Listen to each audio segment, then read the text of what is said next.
Hey everybody, it's Kerry with the week ahead look for November 2nd through the 8th. A little late this week, busy stuff going on. Anyway, here I am. Inspired this morning to talk a little bit about philosophy of how do you even use this information. We have this kind of feeling, I think, sometimes of like Mars is doing this thing and Jupiter's doing this thing, and I just want to point out that in my world and in my philosophy, I feel like there's not like a line where where it's me and then you and then the universe. I feel like, yeah, I'm Kerry over here doing the astrology thing in Colorado, but also I think I'm connected to all of you. I mean, if you might be listening to this halfway across the world. And so where is the line? I don't think there is one, right? I think it's an imaginary line. I was even talking the other day in my yoga class about, because it was Halloween, and I was equating the idea of thinning of the veil, because that's the Halloween thing. Like the veil between the worlds is thin, and we can see ghosts and things like that. And I was equating it to the Vedic concept of Maya. Maya is the idea that while it does seem very real and our bodies are here, there's something illusory even about this whole experience. So, that given, when I think of Jupiter in the sky doing this thing, to me, it's kind of like there's Jupiter in here. There's Jupiter in you. There's Mars in you. All of these planets are in us in the sense that, yes, we're a small seed of the universe, but we're also the whole expanded universe is in us. So think about it like this. Jupiter out in the sky is like the end of a clock hand. Um, Clocks are things that have hands on them, not just digital clocks. Anyway, so it's like Jupiter is moving around out here, but inside of you there's a Jupiter, and that hand of that needle, right? That's Jupiter is also moving the Jupiter in you. So why I'm saying this is I don't like hearing people saying, "Oh, Mercury's doing this and Rahu's this and that." You are those things. Hello. You're all of those things. So just in a sense, like when I'm saying, "Oh, Jupiter's this and Rahu is that," there's a part inside of you that is that energy as well. So you can blame Rahu for doing a thing, or you can take responsibility for your desires and your chaos and your ingenious ideas instead of always giving it all to a distant outer Rahu. Because I feel like all of the planets are permeating everything and their influences everywhere. And they live in us, those archetypes. Okay, rant over. Anyway, I just that's the thing. Like I talk about Jupiter influencing this and that, but try to bring it in house and realize that each of these energies that we talk about, Jupiter's expansion and Saturn's contraction, they're all parts of our human experience. Okay, all right. So this week, today is Sunday the 2nd, and we just had our daylight savings time here in the US, which is always, um, I'm not really sure what time it is, but it's the morning. And this is basically what time it is right this second when I'm cutting this video. So overnight, last night, Venus moved from Virgo into Libra, which I feel like is setting up a new energy that's really going to happen for most of the month of November. But for me, the main setup of that brings in Jupiter and Rahu. I was using those as my examples. But Jupiter over there on the right side, JP, is Jupiter in Cancer, very barely in Cancer, and it's about to go retrograde on November 11th. So keep your eye on that. But we have Jupiter in a place, just like I'm sitting in this chair, but I'm also aspecting you. I'm like in through this video somehow magically getting to you wherever you are. And so that's like me aspecting you. And in a way, Jupiter has that same power. He has aspects to different signs from where he is. Now, if you were in this room with me, I'd have more influence on you. But I'm trying my best to aspect you from where I am. So the way Jupiter aspects and the way Rahu aspects is the same. Wherever they may be sitting, whatever sign, let's say the element of water sign for Jupiter, all the water signs have a relationship, a triangular relationship with each other. And that's the way Jupiter aspects. He aspects all the signs of the same element from where he is. Rahu likes to do that too. So right now, temporarily, Jupiter is influencing Cancer and aspecting the other water signs, which includes here Scorpio, where Mercury and Mars are this month, and also Pisces up there where that retrograde Saturn is, and the moon today. Rahu, on the other hand, is in Aquarius, which is an air sign, and he is hitting all the other air signs, including Gemini up in the upper right corner and Libra, which is where Venus has just arrived. And the sun is also in Libra. Libra is ruled by Venus. It's a very Venus strong environment. The sun doesn't love being in Libra. So with Venus moving in overnight last night, I feel like it's a new setup for this week. And I'm really getting this kind of like Jupiter's hitting the Scorpio and Rahu's hitting the Libra this week, which brings up Mars and Venus to me. Mars is in Scorpio, his own sign, he rules that sign, and Venus is now in Libra, her own sign, she rules that sign. And so Jupiter's hitting Mercury and Mars, Rahu's hitting Venus and the sun. Interesting. You know, Jupiter, we count on Jupiter for guidance, for good guidance, for clarity, for goodness, for positivity. And so when Jupiter aspects or influences another planet like Mercury and Mars, that's probably good. We're trying to get, and think about Mars as being raw power, and Mercury, we could just say Mercury's the money. This is money and power right here in Scorpio. And Jupiter's aspecting those two planets. So let's all have a conscience and use our money and power correctly and for good, long-term, positive reasons. This week, let's think about it. Now, Rahu, I think of Rahu as like all of us, the part inside of us, that wild humanity that is here for, we don't even know why. we want to be here, but we don't know why. That feeling of the masses, all of the people, everybody in the world, I think of that as Rahu. Very human and very imperfect. And we're always pushing against our faults and our desires and our not knowing what to do. And that's a Rahu thing. I want something, but I'm not sure what it is. So Rahu is now aspecting that Sun and Venus combination. So it's really fluffing up the Venus energy. So Venus is relationships and kind of what I was talking about earlier, like, yes, we seem separate, but we do all have a feeling of oneness. And I think Venus is the planet that gives us that feeling. It makes us have sympathy and empathy for other people and for ourselves, hopefully, sometimes. So the Rahu aspecting Libra and Venus feels like, if Jupiter, Mercury, Mars is the money and the power trying to be driven in the right direction, the Rahu aspecting the Venus and Sun feels like all the people saying, hey, what do I want? Maybe now that Venus is in Libra, I'm talking in a big giant way, but in your particular life, this might be the beginning of a few weeks of really brainstorming and trying out new things and figuring out what you want so that then you can set your course and go for it. Okay, so that's the big over feeling I get this week, which is this Mars-Venus feeling. Mars is masculine energy and power paired up with the money right now.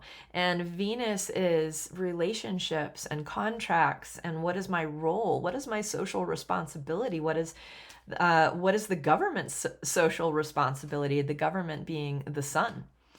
So we have an election up here in the US on Tuesday, small elections, not midterm or big time, but they are significant and a local, right? So it's a good week for elections. The other thing is the moon. The big thing of this week is the moon is going to be full. Colorado time early, about sunrise on Wednesday. Okay, so that's the moon is waxing until Wednesday and then it will be waning. So those are the main themes of this week. So Sunday today, we're starting out with the moon and Saturn together. The moon has actually passed Saturn, and by tomorrow morning we'll be in Aries, actually later in Pisces. So we have the moon in Pisces Sunday and Monday. Then the moon in Aries on Tuesday and Wednesday, the moon in Taurus on Thursday and Friday, and by Saturday, the moon will be in Mrigashira. So essentially not super bogged down by other planets as far as conjunctions, but that aspect thing where you still get the energy from a planet will hit the moon, right? Like, so today, Sunday, it's the moon's getting the Saturn energy, and that can be heavy, by the way. Just Saturn affecting the moon can make the mind see the negative things. So knowing that, push against that a little bit, and or get into the negative things and take responsibility for them. That's always a nice thing to do. So let me move us forward into Monday. So Monday, yes, the moon's still in Pisces. It's in Revati Nakshatra. Revati is the very final little slice of the zodiac, ruled by Mercury. So for a Monday morning, it might be a little slow getting going. But hey, that's what it is.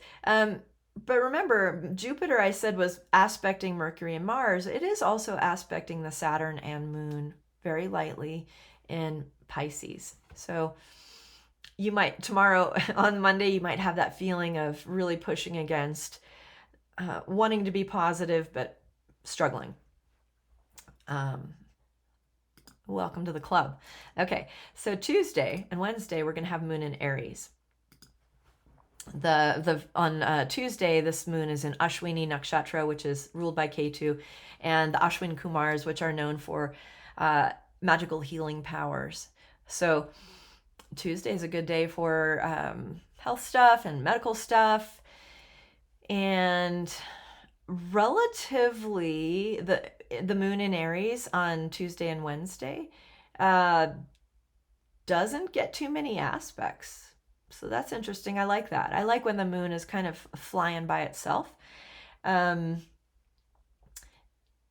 So, all right, let's move again. I'm heading again into Wednesday. All right. So this is Wednesday morning. Look at the degrees of the moon, 19 degrees 56, and then the sun down there is 1914. So this is just past the full moon moment. So wherever you are in the world, that full moon is going to come either in the night or in the sunrise or a little after sunrise, depending upon your location. So Wednesday, this full moon has a Bharani nakshatra is the nakshatra, and Bharani is symbolized by a yoni, which is the female reproductive gateway.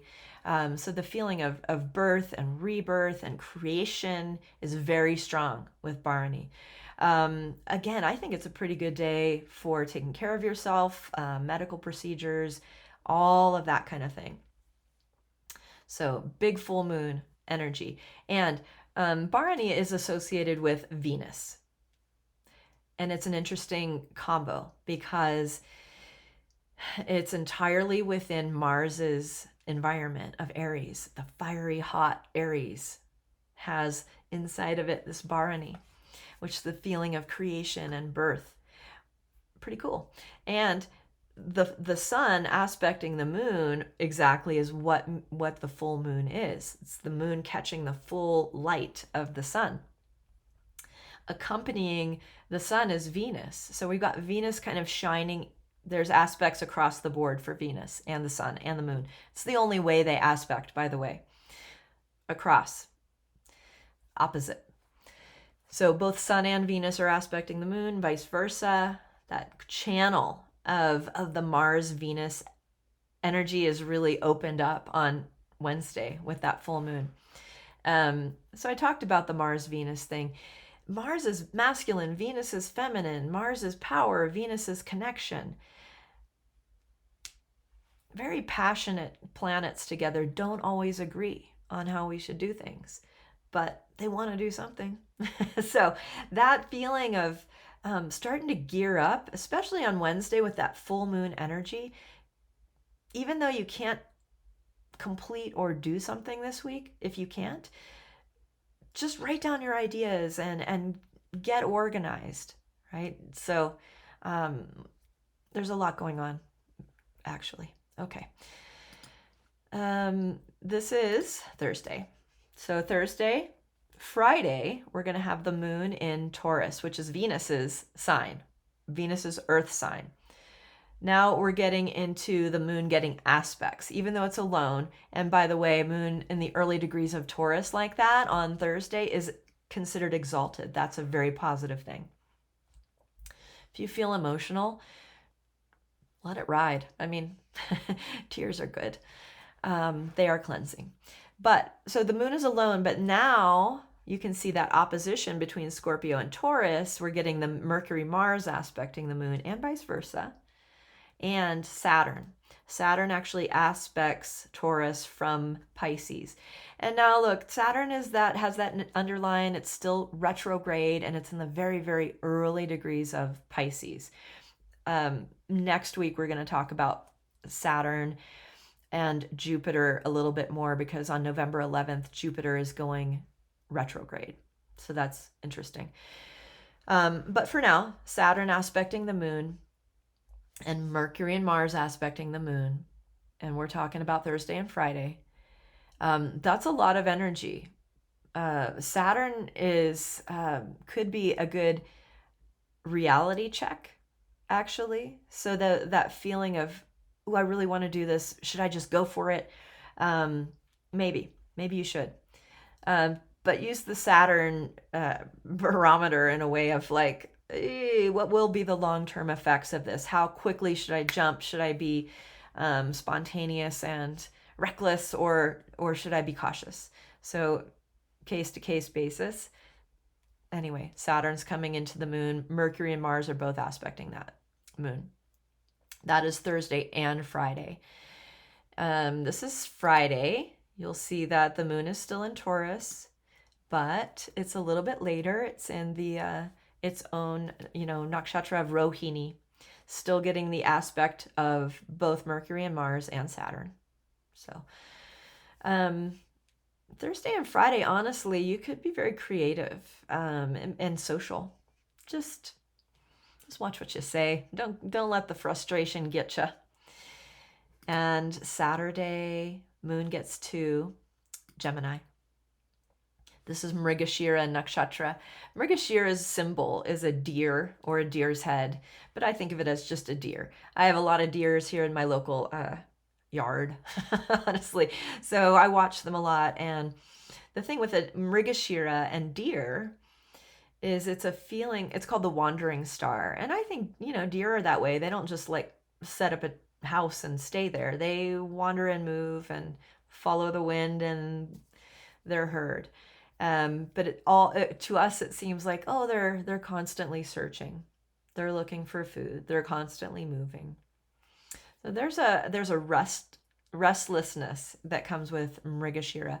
So on Saturday, we've got that energy going. And let's remember that Rahu from Aquarius is aspecting Gemini and aspecting Libra. And Mars is still aspecting the moon in Gemini from Scorpio. He has a special way of looking at you. So Saturday actually looks interesting. I mean, in the sense of we may feel restless, we may feel social, we may feel like we want to do something, but we're not sure what it is. So maybe don't plan anything for Saturday and see how you feel in the moment and go with it.